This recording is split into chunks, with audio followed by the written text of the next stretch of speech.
15,000 साल से भी ज्यादा पुराने जगन्नाथ पवित्र मंदिर में आज भी कई ऐसे रहस्य हैं जिनका जवाब विज्ञान भी नहीं खोज पाया। कहते हैं भगवान की लीला अपरंपार है। वो चाहे तो राजा को भिखारी और भिखारी को राजा बना दे। सिर्फ दर्शन मात्र से जहां मन की हर मुराद पूरी हो जाती है। पुरी के उसी जगन्नाथ मंदिर में आज भी कई ऐसे रहस्य हैं जिनका जवाब बड़े से बड़े वैज्ञानिक खोजने में असफल रहे। जैसे मंदिर का ध्वज हमेशा हवा से विपरीत क्यों लहराता है, मंदिर की रसोई में बना खाना कभी कम क्यों नहीं पड़ता, मंदिर के शिखर की छाया हमेशा दृश्य क्यों रहती है। इसके अलावा ऐसी मान्यता है कि यहाँ की मूर्ति में आज भी भगवान कृष्ण का दिल धड़कता है। शायद आपको इस बात पर विश्वास न हो, लेकिन आज भी ऐसी कई रीति नीति इस मंदिर में निभाई जाती हैं, जो इसका जीता जागता प्रमाण है। तो आइए आपको भी बताते हैं यह आश्चर्यचकित कर देने वाला रहस्य। उससे पहले आप वीडियो को लाइक और चैनल को सब्सक्राइब जरूर कर लें। दोस्तों, हिंदू धर्म के हिसाब से 4 धाम बद्रीनाथ, द्वारिका, रामेश्वरम और पुरी है। ऐसी मान्यता है कि भगवान विष्णु जब चारों धाम पर बसे तो सबसे पहले बद्रीनाथ गए और वहां स्नान किया। इसके बाद वो गुजरात के द्वारिका गए, वहां कपड़े बदले। द्वारिका के बाद ओडिशा के पुरी में उन्होंने भोजन किया और अंत में तमिलनाडु के रामेश्वरम में विश्राम किया। पुरी में स्थित पौराणिक जगन्नाथ मंदिर अपने आप में काफी अलौकिक है। दोस्तों, वैसे तो आमतौर पर शरीर को त्यागने के साथ सभी लोगों की हृदय गति भी शांत हो जाती है, लेकिन ये अपने में अनोखा रहस्य है कि भगवान श्री कृष्ण ने शरीर तो त्याग दिया, लेकिन उनका हृदय आज भी धड़क रहा है। सुनने में ये अटपटा लग सकता है, लेकिन पुराणों में दी गई जानकारी और कुछ घटनाओं से आप भी इस सत्य के आगे नतमस्तक हो सकते हैं। दोस्तों, इस बारे में कथा मिलती है जब भगवान श्री विष्णु ने द्वापर युग में श्री कृष्ण के रूप में अवतार लिया तो ये उनका मानव रूप था। सृष्टि के नियम अनुसार इस रूप की मृत्यु भी तय थी। ऐसे में महाभारत युद्ध के 36 साल बाद श्री कृष्ण ने देह त्याग कर दिया, लेकिन जब पांडवों ने उनका अंतिम संस्कार किया तो श्री कृष्ण का पूरा शरीर तो अग्नि को समर्पित हो गया, लेकिन उनका हृदय था जो धड़क ही रहा था। अग्नि बहुम के हृदय को जला नहीं पाई। पांडव इस दृश्य को देखकर चकित रह गए। आकाशवाणी हुई कि ये ब्रह्म का हृदय है, इसे समुद्र में प्रवाहित कर दे। पांडवों ने श्री कृष्ण के हृदय को समुद्र में प्रवाहित कर दिया। कहा जाता है कि जल में प्रवाहित श्री कृष्ण के हृदय ने एक लट्ठे का रूप ले लिया और पानी में बहते बहते उड़ीसा के समुद्र तट पर पहुंच गया। मालवा के राजा इंद्रदुम्न भगवान श्री नारायण के परम भक्त थे। उन्हें स्वयं भगवान नारायण ने उनके सपने में दर्शन दिए और उनसे एक भव्य मंदिर बनाने को कहा।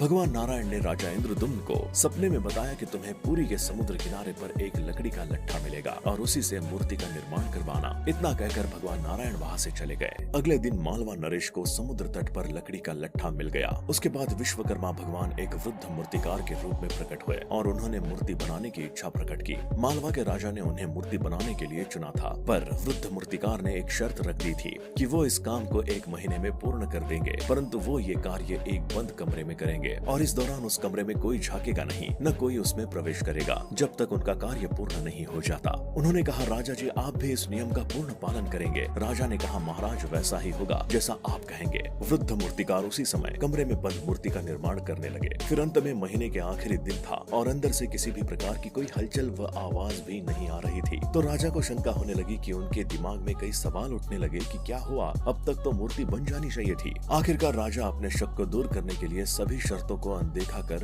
राजा जी ने दरवाजा खटखटाया और वो अंदर झांक कर देखने लगे। जैसे ही दरवाजा खुला, राजा को वो वृद्ध व्यक्ति कमरे में नहीं मिला। उन्होंने पाया कि मूर्तियों का निर्माण पूर्ण नहीं हो सका है, मूर्ति के हाथ पांव नहीं बन पाए हैं। ये देखकर राजा अपने आप को कोसने लगा और बहुत दुखी हुआ और वो वृद्ध व्यक्ति भी नजर नहीं आ रहा था। इस घटना को प्रभु की इच्छा मानकर राजा इंद्रदुम्न ने उन मूर्तियों को उसी अवस्था में मंदिर में स्थापित कर दिया। आज भी प्रभु जगन्नाथ, बलभद्र एवं सुभद्रा की मूर्तियाँ उसी अवस्था में है और यही एकमात्र कारण है कि जगन्नाथपुरी के मंदिर में मूर्तियां पत्थर या किसी अन्य धातु की नहीं, बल्कि पेड़ के तने को इस्तेमाल करके बनाई गई। तभी से काष्ठ से बनी मूर्ति की ही पूजा की जाती है। वर्तमान में जो मंदिर है वो 7वीं सदी में बनवाया था। यहाँ स्थित मंदिर 3 बार टूट चुका है। स्कंद पुराण के अनुसार पुरी एक दक्षिणवर्ती शंख की तरह है और ये 5 कोस यानी 16 किलोमीटर क्षेत्र में फैला है। माना जाता है कि इसका लगभग 2 कोस क्षेत्र बंगाल की खाड़ी में डूब चुका है। भगवान श्री जगन्नाथ की मूर्ति नीम की लकड़ी से बनाई जाती है और हर 15 से 19 साल के बाद इसे बदल दिया जाता है। कहते हैं इस मूर्ति के नीचे आज भी श्री कृष्ण का हृदय धड़कता है। इसे नवकलेवर और पुनर्जन्म के नाम से भी जाना जाता है।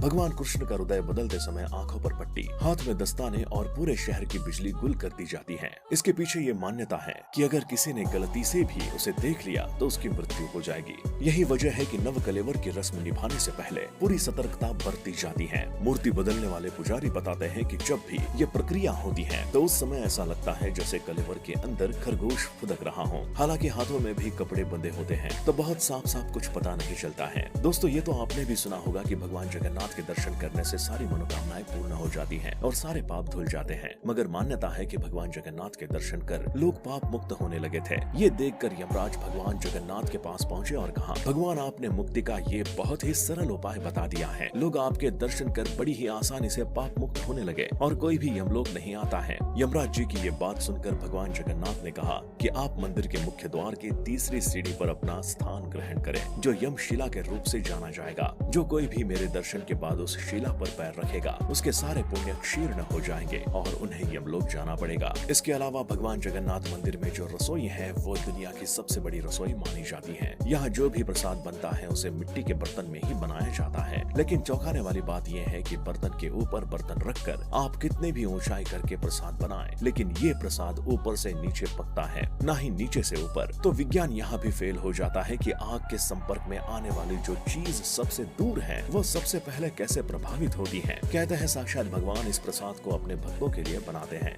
दिन में कितने लाखों करोड़ों भक्त क्यों ना आ जाएं, ये प्रसाद कभी कम नहीं पड़ता और जैसे ही मंदिर के कपाट बंद होने का समय आता है प्रसाद अपने आप ही खत्म हो जाता है। यानी आज तक इस मंदिर में बने प्रसाद का एक भी कण बर्बाद नहीं हुआ। जब आप इस मंदिर को देखेंगे तो पाएंगे कि सबसे ऊपरी हिस्से पर एक ध्वज लहराता है जिसे हर दिन बदला जाता है और कहा जाता है कि किसी भी दिन ये ध्वज नहीं बदला गया तो ये मंदिर अगले 18 सालों के लिए बंद हो जाएगा। ध्वज से जुड़ा रहस्य ये है कि ये हमेशा हवा के विपरीत दिशा में ही लहराता है। मंदिर के शिखर पर एक सुदर्शन चक्र भी है। कहा जाता है कि पुरी के किसी भी कोने से अगर इस सुदर्शन चक्र को देखा जाए तो उसका मुंह आपकी तरफ ही नजर आता है। आपको जानकर हैरानी होगी कि मंदिर के ऊपर गुंबद के आसपास अब तक कोई पक्षी उड़ता हुआ नहीं देखा गया। इसके ऊपर से विमान नहीं उड़ाया जा सकता। मंदिर के शिखर के पास पक्षी उड़ते नजर नहीं आते, जबकि देखा गया है कि भारत के अधिकतर मंदिरों के गुंबदों पर पक्षी बैठ जाते हैं या आसपास उड़ते हुए नजर आते हैं। हालांकि ये भी कहा गया है कि जिस भी दिन ऐसी घटना घटेगी समझना अशुभ समय प्रारंभ हो गया है। इस मंदिर से जुड़ा एक और रहस्य ये है कि इस मंदिर में एक सिंह द्वार है। माना जाता है कि जब आप इस सिंह द्वार से बाहर होते हैं तो आपको समुद्र की लहरों की बहुत तेज आवाज आती है, लेकिन जैसे ही आप सिंह द्वार के अंदर प्रवेश करते हैं तो ये आवाजें आना बंद हो जाती हैं। जगन्नाथ मंदिर के पास ही चीताएं भी चलती हैं। माना जाता है कि सिंह द्वार के अंदर प्रवेश करने से पहले आपको चीताओं की गंध आती है, लेकिन द्वार के अंदर प्रवेश करते ही ये गंध आनी बंद हो जाती है। आपकी जानकारी के लिए बता दें कि 214 फीट ऊंचे इस मंदिर की परछाई आज तक किसी ने नहीं देखी। भगवान जगन्नाथ के मंदिर का ऊपरी हिस्सा विज्ञान के नियम को चुनौती देता है कि जो चीज दुनिया में है उसकी परछाई बनती है। यहाँ मंदिर के शिखर की छाया हमेशा अदृश्य ही रहती है। ऐसा क्यों होता है? इसके ऊपर कई वैज्ञानिकों ने खोज की, लेकिन किसी को भी इसका जवाब नहीं मिला। आज की वीडियो में बस इतना ही। आपको वीडियो अच्छी लगी हो तो लाइक करें, कमेंट करें और शेयर करना ना भूलें। साथ ही अगर आप हमारे चैनल पर नए हैं तो सब्सक्राइब करके बेल आइकन को प्रेस कर लीजिए ताकि आपसे हमारी कोई भी वीडियो मिस ना हो।